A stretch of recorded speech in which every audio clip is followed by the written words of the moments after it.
여러분 안녕하세요. 12월 5일 방송을 시작하겠습니다. 제네시스, 밝혀진 부채만 18억 달러, 매사리 창업자 DCG 시장 가치 절반으로 줄어들 수 있어. 시장에 계속해서 안 좋은 소식이 나오고 있죠.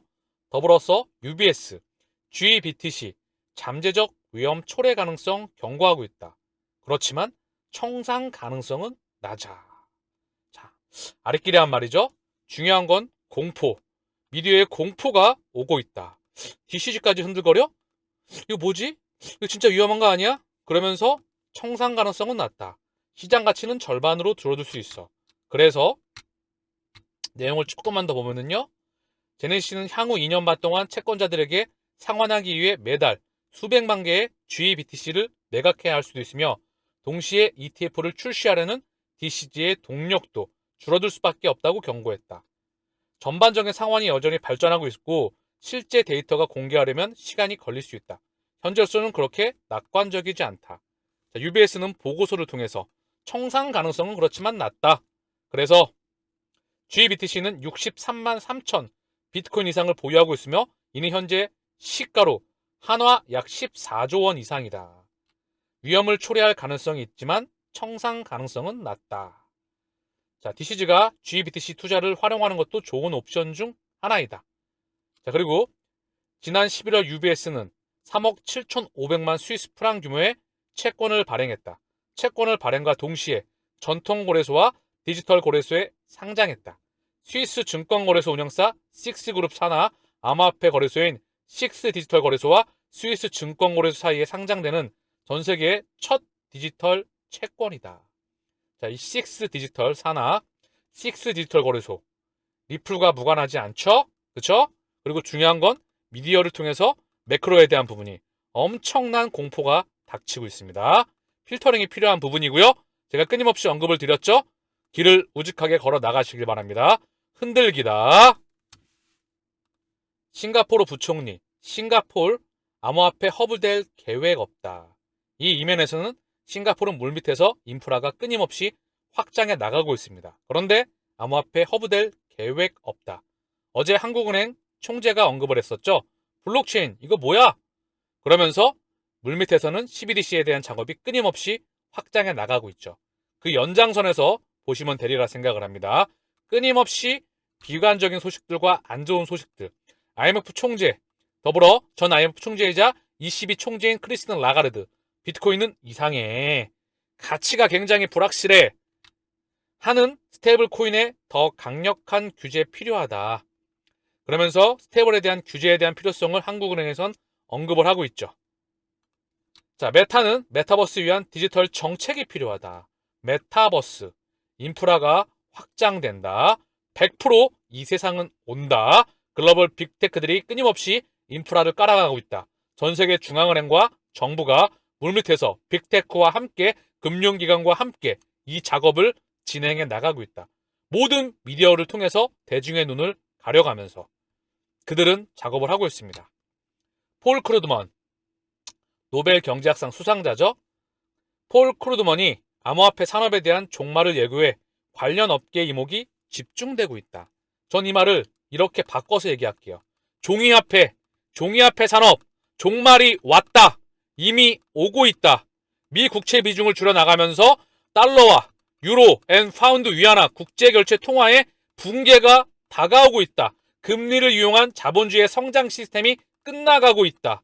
이 모든 스위프트 1.0의 시대가 끝나가고 스위프트 2.0 IS2002 바로 국제 표준을 기준으로 한 전 세계 중앙은행의 CBDC에 대한 도입, 더불어 리플과 XRP가 브릿지 연결 통화이자 자산으로서 올 수 있는 시대가 다가오고 있다. 즉 암호화폐 산업은 이제 막 응애하고 태어났으며 거대 매크로 흐름에 다가설 수 없는 문명의 흐름이자 패러다임의 전환점이자 트렌드에 있습니다. 종이화폐 산업은 끝났습니다.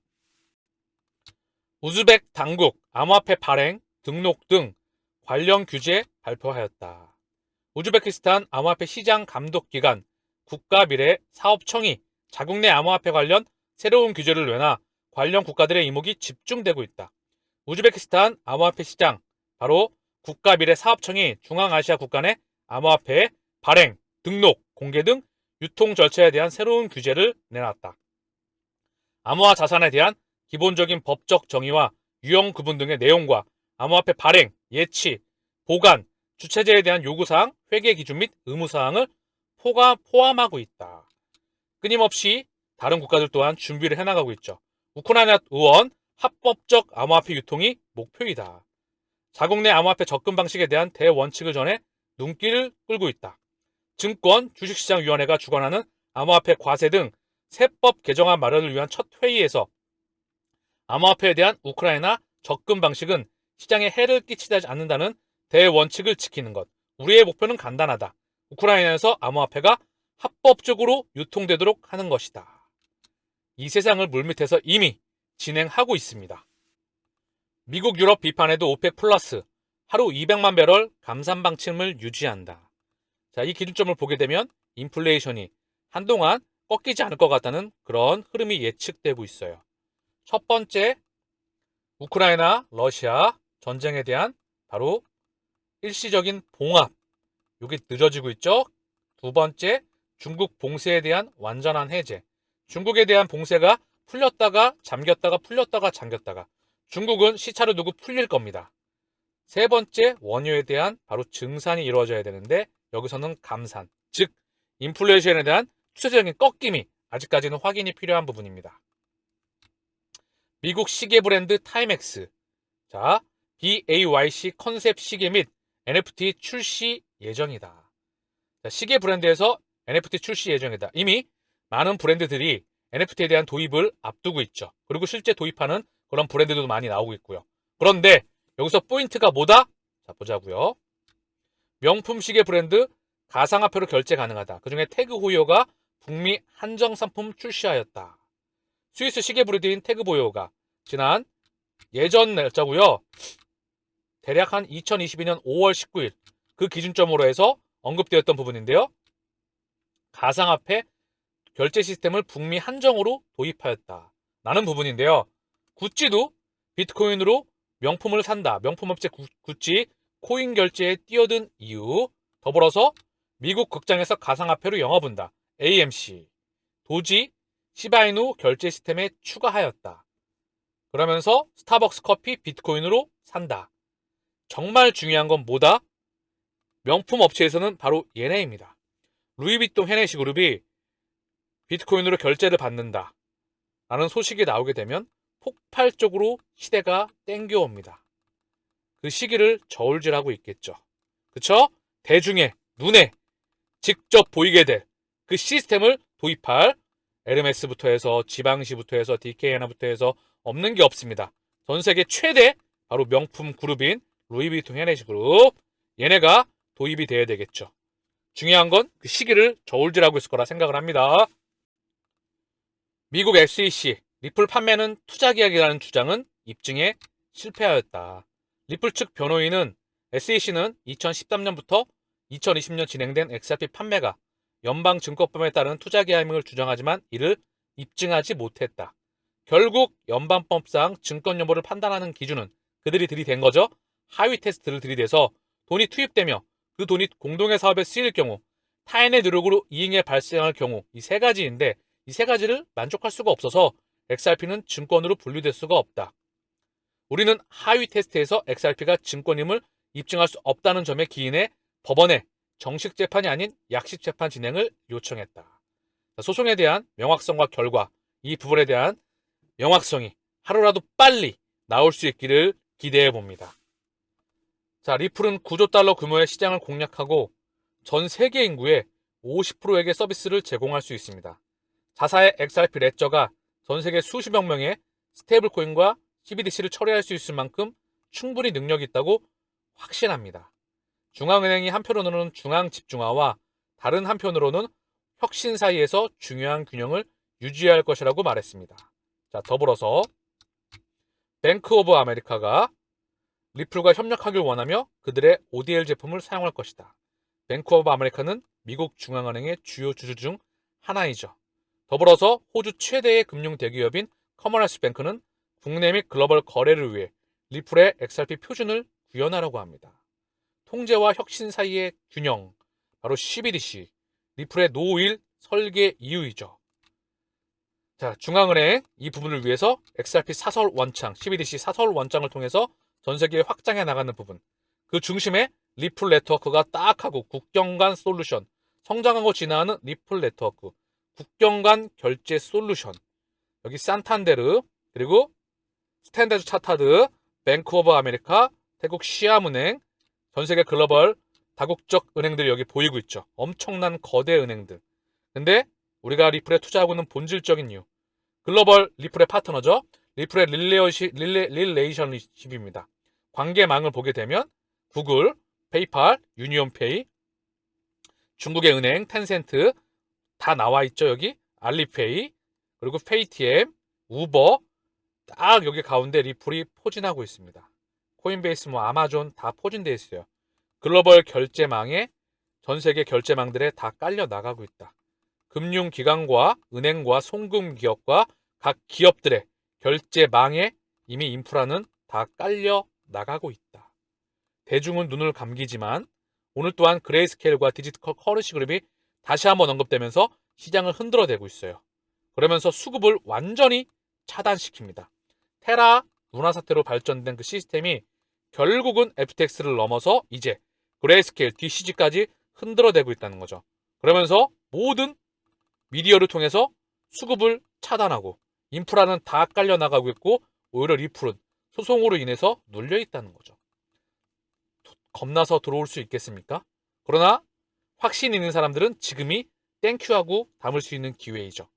이 펀더멘탈을 확신하는 사람들 이미 정해져 있다. 밑그림은 제가 항상 언급드리는 더불어서 리플의 파트너들 이미 세계적인 금융기업들이 리플의 파트너사로 다 들어와 있습니다. 그리고 국제 표준에 이미 딱 하고 미국 연준이 뒤에 있죠. 그렇죠? ISO 2002 여기 바로 리플이 딱 하고 포진되어 있죠. 인터넷적 프로토콜에 중요한 의미를 갖는다. 국제 표준이다.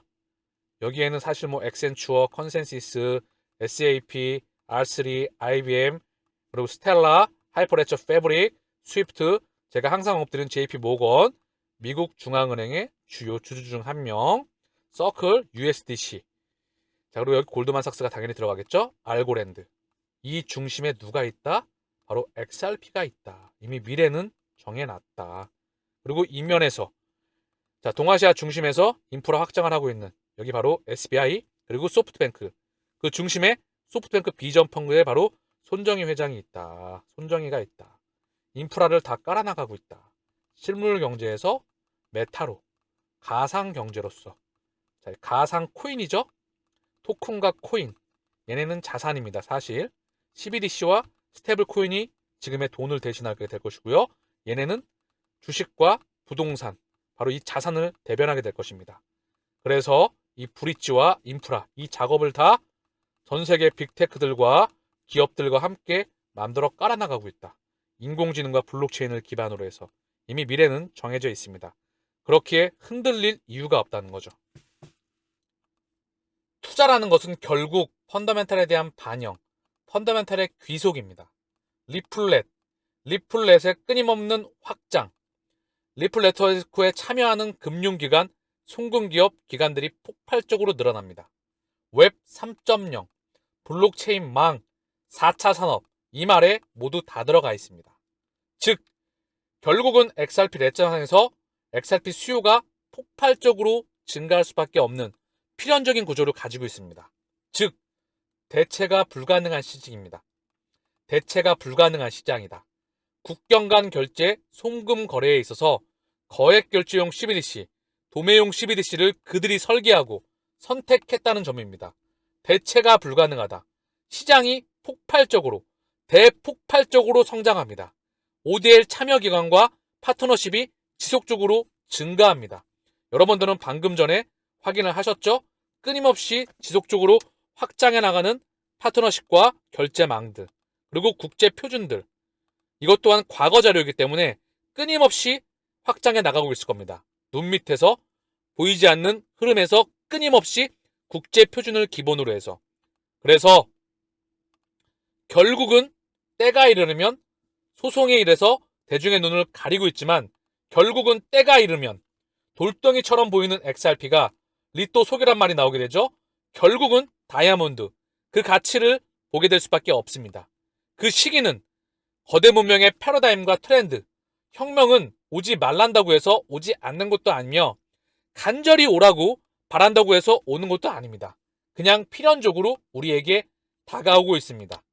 지금까지 제 방송비 중에 상당 부분을 통화 시스템, 12DC, 연준의 미국 중앙은행의 지배구조, 미래 문명의 거대 전환을 언급한 이유가 바로 여기에 있습니다.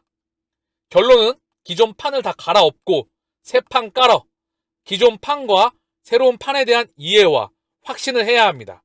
그래야 흔들리지 않고 전진할 수 있습니다. 미래를 잘 읽었느냐, 제대로 보았느냐, 예측을 잘 했느냐, 그렇다면 우직하게 길을 걸어가시길 바랍니다. 가격이 떨어지면 땡큐 할 수 있어야 합니다. 봄, 여름, 가을, 겨울 4계절 있죠. 투자의 4계절. 각 기준을 1년 기준으로 보셔야 됩니다. 1년 이상이 될 수도 있어요. 농사를 짓고 수확하는 시기는 딱 가을 1년입니다. 3년은 모을 시기예요. 이해하시겠습니까? 그것도 수확하는 시기도 일부 수확, 나머지는 평생 투자입니다. 이 시기는, 이 문명은, 이 거대 흐름은 바로 정해져 있습니다. 다이아몬드의 가치를 진정으로 인정하시고 공부하시기를 바랍니다. 그 부분을 인지하셨을 때 오랫동안 동행할 수 있다. 본인이 직접 말입니다. 마치겠습니다. 감사합니다.